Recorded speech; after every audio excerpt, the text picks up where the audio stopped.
ꯍꯧꯖꯤꯛ ꯑꯩꯈꯣꯏ ꯃꯥꯡꯗ ꯇꯥꯔꯤꯕ ꯃꯅꯤꯄꯨꯔꯒꯤ ꯄꯥꯔꯂꯤꯌꯥꯃꯦꯟꯠꯀꯤ ꯏꯂꯦꯛꯁꯟ ꯑꯁꯤ ꯌꯥꯝꯅ ꯃꯔꯨꯑꯣꯏꯕ ꯏꯁꯨ ꯑꯃꯅꯤ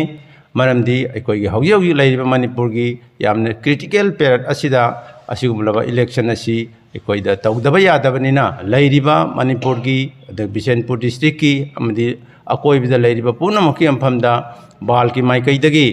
ꯂꯥꯛꯀꯗꯧꯔꯤꯕ ꯖꯦꯅꯔꯦꯜ ꯏꯂꯦꯛꯁꯟ ꯑꯩꯈꯣꯏ ꯄꯥꯔꯂꯤꯌꯥꯃꯦꯟꯠꯀꯤ इलेक्शन असिदा अखोई मान पीनिंगबा इलेक्शन की नियम की मतुंगिना पीगिबा कैसु कायदे हौजी लैरिबा फिल्म असिगी मतुंगिनादि अखोई अकायबा तोइबा थोलकपा याबा समना हायरबदा सानै युनैबगुम्बा चक्सा हाइजानागुम्बा मसिगुम्बा थबकसिंग असिना प्रजादा पब्लिकता अदुगी मतिक अकायबा लाकदबसिंग अदु तोकपियु हाइदना अखोई माइकैदगी बालगी माइकैदगी थमजरी अदुगा याउसंग कुमै असि अखोई कल्चर गा मरी लैनबा अखोई लैपाकी मणिपुर गिसु अदुमलबा पार्ट अमनी अदुमनदी ओइरगा हौजी लैरिबा मणिपुर की इकोनॉमी की फिवम असि अदुकी मतिक सोक्चंदना लैरबा मतम असिदा अखोइना हाइरिबा याउसंग कुमै असिदा अखोई हेना इरांग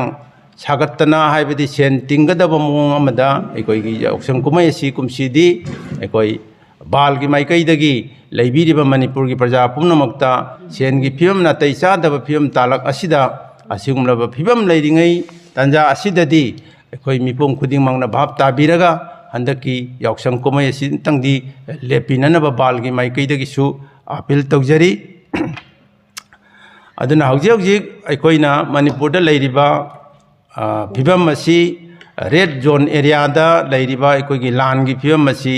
अखोई म्यामनदी इंखरबोय निंगमगनी अदुबो हौजिक इंगब नते लेप नते करिगुंबा तांक खरदा इंटरवेंशन अमा लैबननी मसी पुनमक्ता अखोइना मनुंग मपान फाउना हाइजद्रगसु मसीगी लान असी हौजी लान असी मते खरा पोथाबगी वाफम खक्तनी अदुना अखोई मणिपुरदा लैरिबा सिचुएशन असी इलेक्शन मतुंगदा करी ओइरकदबनो अदुगा हौजी करी तौरिबनो हाइबना चिंगबसिंग असी प्रजा पुनमनदी इनोसेंट पब्लिक नदी थोइदोंना खंबा ngамoi अदुगा यामना थिजिन हुमजिनबा अदुगा मनुंग चंगना चंगजलुरबा कांगबुनदी हौजी लैरिबा फिल्म असी अदुगी मतिक थवाई वानिंगाई मसाक ओइरी मरमदुना मणिपुरदा लैबिरिबा CSO सिंग अदगी प्रजा सिंग इमाइबेल सिंग मैना पाइबीगी इमा सिंग पुनमकना हौजी अखोई तराइना कोमथोकना लैबा मतम मदु अखोई नत्ते मरमदी यामना केयर लौरगा लैगदौबा तांकक अदु हौजी असिनी हाइना अखोई मणिपुरदा लैबिरिबा प्रजा खुदिंगमक्ता अखोई बालगी माइकैदगी हन्ना अपील असि तौजरी